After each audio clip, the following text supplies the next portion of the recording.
Assalamualaikum warahmatullahi wabarakatuh. Bismillah walhamdulillahi wahdah. Wassalatu wassalamu ala man la nabiyya ba'da Sayyidina Muhammad bin Abdillah wa ala alihi wa sahbihi wa man wala.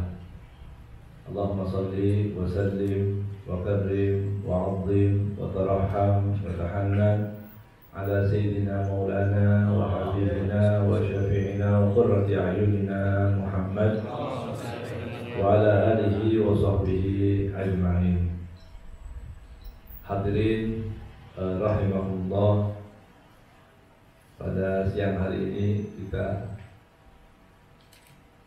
mengabulkan permintaan daripada Shahibul Bait untuk memperingati haul almarhum Bapak Dr. Andes Ustadz Muhammad ya, almarhum Bapak Ramli bin Abdul Halim. Ya, juga kita berdoa kepada Allah Subhanahu wa Ta'ala agar almarhum diberi oleh Allah Subhanahu wa Ta'ala pengampunan dan Allah angkat derajatnya.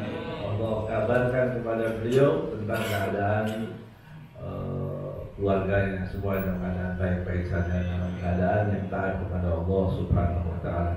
Juga yang terhormat kepada Dr. Andes Ustadz Muhammad Said, Ketua Yayasan As-Salamiyah. Mudah-mudahan Allah Subhanahu wa Ta'ala panjangkan umurnya, diberi kesehatan. Semua juga para asatidz, para ikhwan, thalabah, teman-teman semua. Mohon maaf tadi mungkin terlambat ini. Sudah terlambat ya. Ada jam 11 harus sampai sini. Jadi ini pengalaman, kalau ada yang undang lagi tanya ini jam berapa pasti ya. Karena yang undang yang di sana sebetulnya. Jadi pokok mampir aja dulu sebentar nggak apa-apa. Saya sampai sana duduk nggak bisa bangun. Belum ada giliran gimana? Nah ini pengalaman yang harus diingatkan ini ya. Alhamdulillah pada siang hari ini kita berkumpul, Masya Allah, ini di musola masjid. Alhamdulillah. Nawaitul i'tikaf fi hadzal masjid. Karena ini masjid kita lihat i'tikaf. Duduk seberapa pun itu mendapat pahala dari Allah Subhanahu wa Ta'ala. Dan kita juga memperingati haul. Haul itu perputaran 1 tahun. Haul itu perputaran 1 tahun. Apa yang dilakukan tujuannya berdoa. Ya, walaupun haul itu biasanya sedikit membaca tentang biografi Shahibul Haul. Apapun kebaikan-kebaikannya sekarang sudah menjadi biasa. Artinya setiap orang pun bisa mengadakan haul ini, jadi hauliyah. Orang yang meninggal dalam waktu 1 tahun diingat, dikenang, disebutkan kebaikan-kebaikannya agar menjadi contoh untuk kita bahwa suatu saat kita akan pergi. Ya, sadar hal, wayabqal athar. Semua yang mau pergi dan yang ada tinggal bekasnya. Semua orang pergi. Orang-orang terdahulu juga sudah pergi. Tapi ada yang punya bekas yang luar biasa, dikenang, disebut yang baik-baik. Tapi sebaliknya ada juga yang meninggalkan kenangan yang tidak baik. Mudah-mudahan kita masuk golongan yang pertama tadi. Ya, athar yang baik, bekasnya bekas yang baik. Mushola, madrasah, majelis taklim, mengajar 1-2 anak itu sudah cukup. Ya, itu satu kebaikan. Tapi yang berbahaya, orang meninggal tapi dosanya belum meninggal. Itu yang bahaya. Orangnya sudah meninggal tapi dosanya belum meninggal, belum habis. Dosanya belum habis, dikerjakan terus oleh orang. Ya.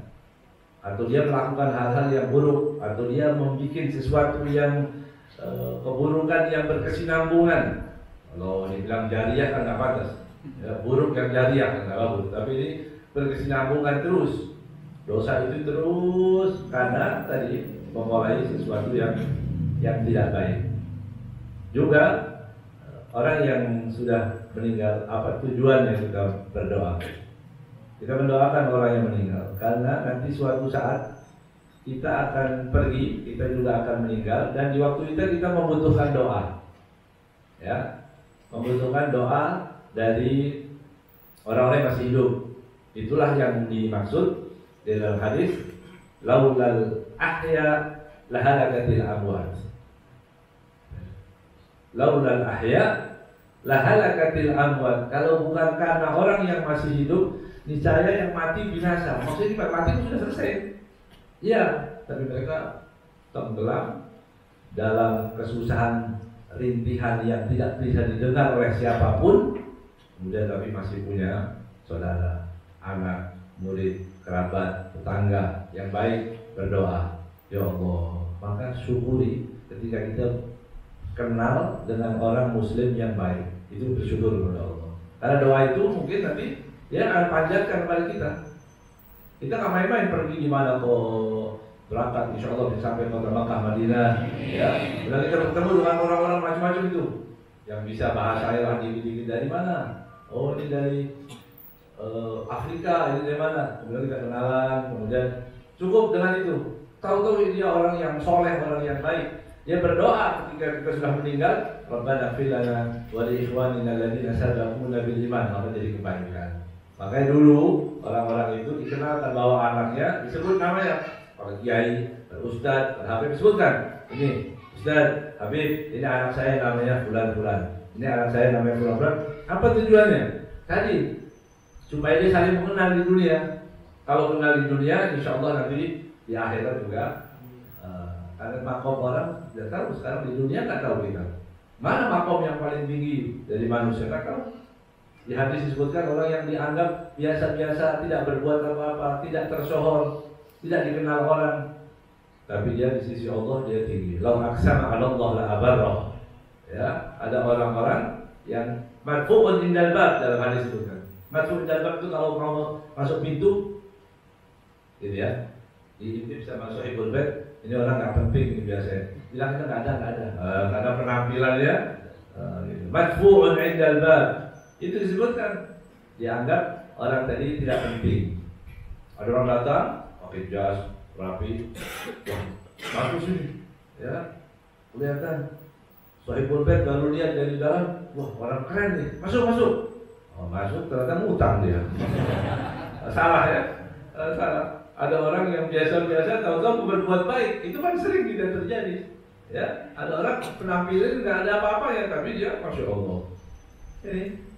Jadi orang suruh berhubungan dengan orang yang baik, itu harapannya. Karena tadi disebutkan orang sudah mati, apa yang bisa dilakukan orang sudah meninggal? Tidak bisa lagi. Tapi dia menunggu doa. Makanya disebutkan dalam kitab Syarah Ratibul Haddad. Ya, ketika ada seorang yang hidupnya dia dalam siksa Allah Subhanahu Wa Taala, dalam keadaan mati, kemudian dia diadab dengan dosa-dosa yang dia lakukan. Setelah beberapa saat ada seorang bermimpi melihat orang itu tadi yang tadinya dalam kuburan dalam keadaan yang tidak mulia, yang tidak enak. Ketika dia dilihat lagi, kemudian dia aman, sudah aman. Ditanya, kenapa kamu kok aman?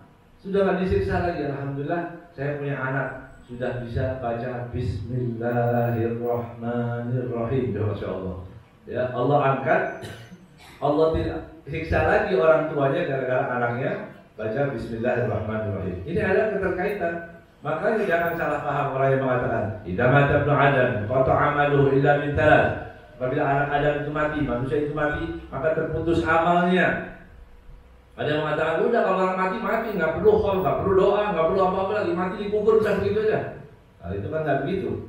Ya, orang Islam nggak seperti itu. Dari hadis-hadis yang ada tadi, berarti yang mati terputus amalnya. Itu amalnya siapa? Amalnya yang mati. Amalnya mati. Tapi amalnya masih hidup bermanfaat nggak? Bermanfaat. Buktinya apa? Disolatkan, dimandikan. Sholat diapain bacaannya? Apa bacaan dalam sholat itu? Hah? Fatihah, salawat, doa. Berarti itu manfaat semua. Walaupun orang sudah mati. Ya.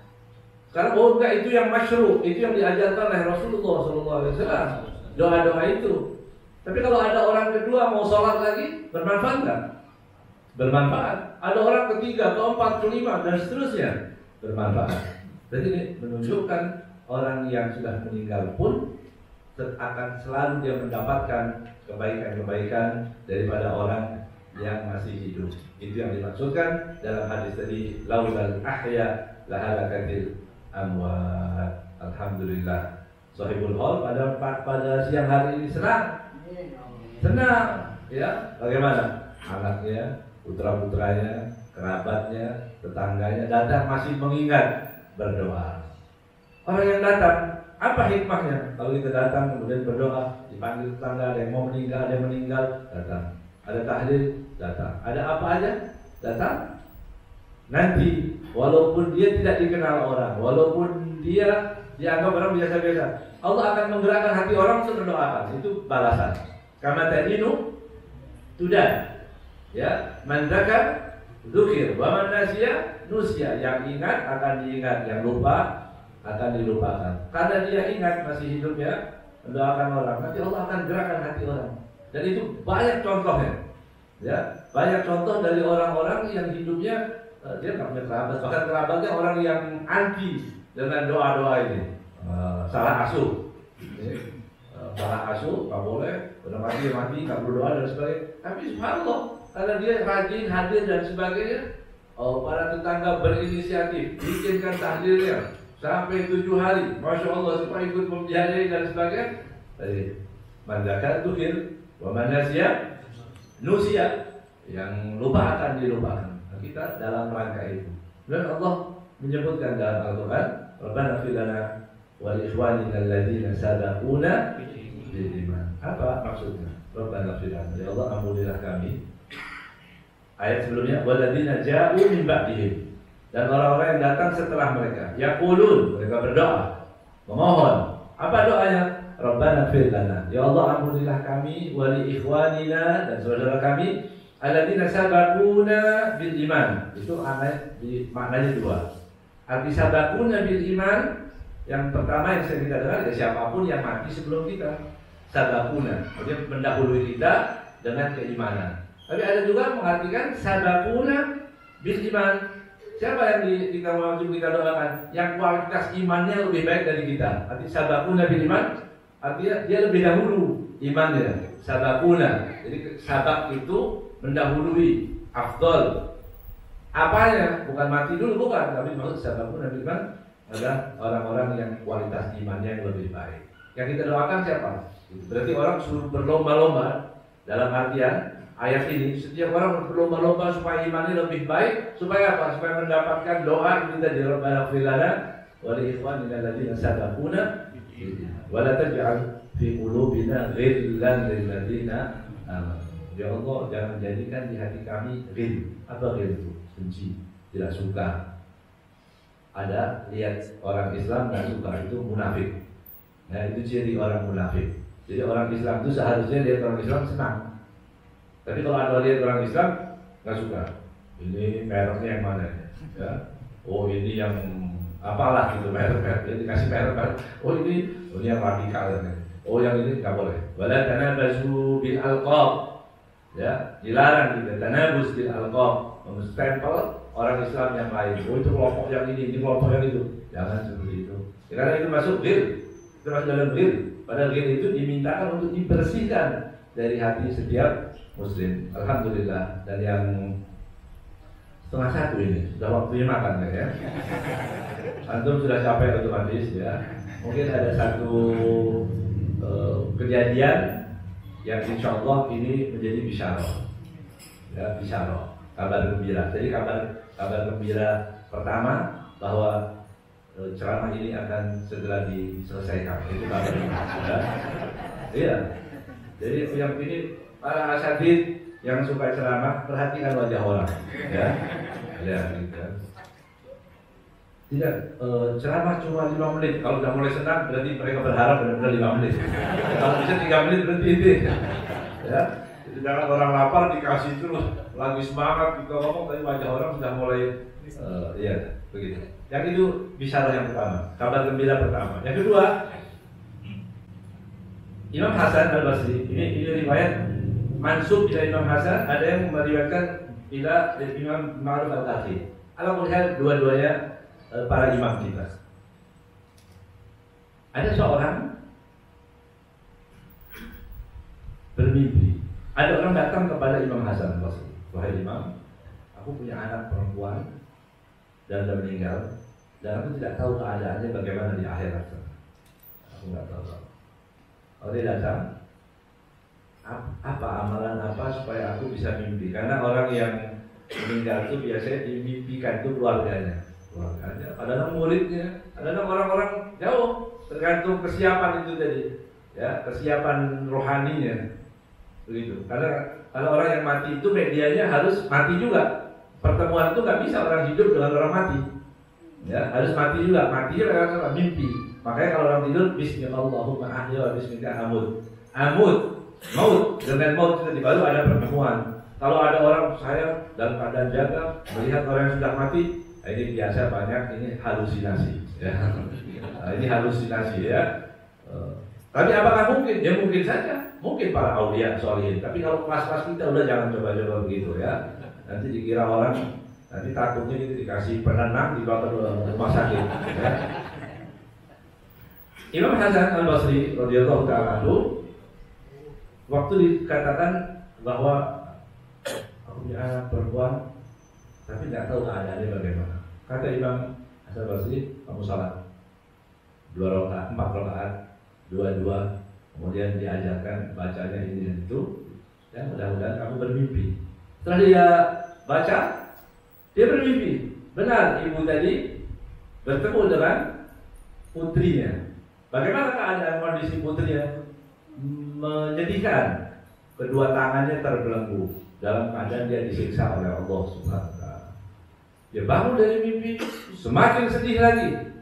Ya, semakin sedih. Dia datang lagi, wahai Imam, keadaan putriku begini. Bagaimana seorang anak, seorang ibu melihat kondisi anaknya, ya, yang karena sudah tidak bisa ditolong lagi. Bagaimana apa yang bisa dilakukan? Ya, setelah dia bermimpi. Kemudian Imam Hasan al-Basri ketika disampaikan dari bawah kamu baca kata Imam Hasan al-Basri, kamu sedekah, keluarkan uang, niatkan mudah-mudahan dengan sedekah ini diampuni dosa anakmu. Itu takfir, ya, karena disebutkan banyak, ya, tidak ada yang lebih bermanfaat dari orang yang sudah meninggal seperti sedekah, kemudian kita hadiahkan pahalanya untuk fulan, begitu. Jadi orang-orang sedekah, niatkan untuk fulan, sedekah untuk fulan. Bahkan ada orang yang disebutkan dalam cerita yang lain, ada orang niat setiap malam Jumat atau setiap hari Jumat saya nazar, saya niat untuk memberi sesuatu buat orang-orang, pahalanya untuk orang tua. Itu kita sebisa mungkin. Dan suatu saat orang tadi nggak punya apa-apa, nggak punya duit pas di hari Jumat. Biasanya dia traktir orang suruh makan. Hari itu dia nggak punya duit karena listrik lagi naik, BBM naik, semua. Dia habisan duit. Gitu. Akhirnya apa yang bisa dilakukan? Dia nggak punya apa-apa. Akhirnya dia punya inisiatif. Lihat di sampah itu ada potongan semangka, ada semangka. Oh, ini semangka bisa saya mau makan sampai semangka yang sudah disampah, kira-kira dikasih siapa ini? Ustadz siapa yang mau ini? Kira-kira. Kan nggak ketemu, ya, nggak ada. Jadi sudah dicuci, dibersihkan. Ya Allah, saya tiap hari mau kasih makan orang, tapi saya nggak punya. Ya sudah, semangka ini saya kasih kuda, begitu. Niat untuk pahalanya diberikan kepada ibunya. Niatkan, dikasih. Apa yang terjadi? Setelah malam dia mimpi melihat ibunya mengatakan, semangka kirimanmu enak, manis sekali, katanya. Masya Allah. Artinya sampai itu tadi, ya. Jadi kembali kepada cerita Imam Hasan al-Basri tadi, dia mengatakan kamu sedekah, tapi pulang ibu tadi. Kemudian Imam Hasan al-Basri yang bermimpi pada malam itu, beliau yang bermimpi ada seorang wanita dengan baju yang bagus, begitu, dengan baju katanya kalau dalam mimpi itu warna putih itu menyenangkan, berarti yang kita lihat itu biasanya bagus, ya. Itu pendapat para ulama gitu, ya. Kalau yang dilihat pakai baju putih, nah itu hal-hal yang bagus. Akhirnya ringkas singkat dia melihat seorang perempuan. Kemudian Imam Hasan bertanya, ibu dari wanita tadi mengatakan, aku adalah putri daripada ibu yang datang kepadamu minta amalan itu. Tapi ibumu menceritakan kamu dalam keadaan disiksa, kamu dalam keadaan yang tidak baik. Tapi bagaimana kamu dapati kamu dalam keadaan yang luar biasa, kamu senang terlihat di wajahmu ini. Aku lihat orang senang. Kata putri tadi pagi ada orang soleh lewat di pekuburan ini, lewat kita. Kemudian dia baca Allahumma sholli ala Sayyidina Muhammad wa ala ali Sayyidina Muhammad. Dia baca salawat. Kemudian dihadiahkan salawat dari pahalanya untuk semua amwatil muslimin yang ada di sini. Dan di sini ada sekian ribu orang-orang umat Islam yang punya dosa yang macam-macam di pekuburan itu. Kan semua orang yang tidur di kubur itu kan banyak, ada dosa yang macam-macam. Ada yang utang nggak bayar, ada yang nggak sholat, ada yang gabung ayam, ada yang suka ambil tanah orang, ada yang begini, macam-macam, ada yang suka bohong, ada yang apa di dalam kuburan itu semua. Kemudian, tapi Allah ampuni mereka semua berkat sholawat kepada Nabi Muhammad SAW. Oleh karenanya, kita kalau di maulid atau di tahlil kita sebutkan Allahumma taqabbal wa awsil tawada ma faraqna, gitu ya, wa mahallalna wa sabbahna wa sallaina ala Nabi Muhammad SAW. Dan ya Allah terimalah yang aku baca tahlil, tahmid, sholawat untuk ila ruhi fulan dari sahibul hal pada siang hari ini, senang insyaallah diampuni dosa yang Allah Subhanahu wa taala. Kita juga yang hadir insyaallah orang tua kita juga diampuni oleh Allah Subhanahu wa taala. Kemudian juga hajat-hajat kita insyaallah dikabulkan oleh Allah Subhanahu wa taala. Yang sedang ada sakit mudah-mudahan diberi kesembuhan oleh Allah Subhanahu wa taala. Yang dalam keadaan bermasalah mudah-mudahan Allah angkat masalahnya. Yang dalam keadaan yang tidak baik insyaallah menjadi orang yang baik. Yang belum rajin sholat insyaallah bisa rajin sholat. Yang belum baru bercita-cita untuk bangun malam, mudah-mudahan mulai malam hari ini bisa bangun malam walaupun hanya 2 rakaat ya, munajat, berkeluh kesah kepada Allah Subhanahu wa taala, dan keheningan malam itu suatu kenikmatan yang luar biasa. Dan insyaallah ditutup usia kita dalam keadaan husnul khatimah. Apa harapannya ketika roh kita pisah dari jasad ini, kalimat terakhir yang kita ucapkan kelak adalah la ilaha illallah Muhammadur Rasulullah sallallahu alaihi wasallam. Hada wal 'afwu minkum. Assalamualaikum warahmatullahi wabarakatuh.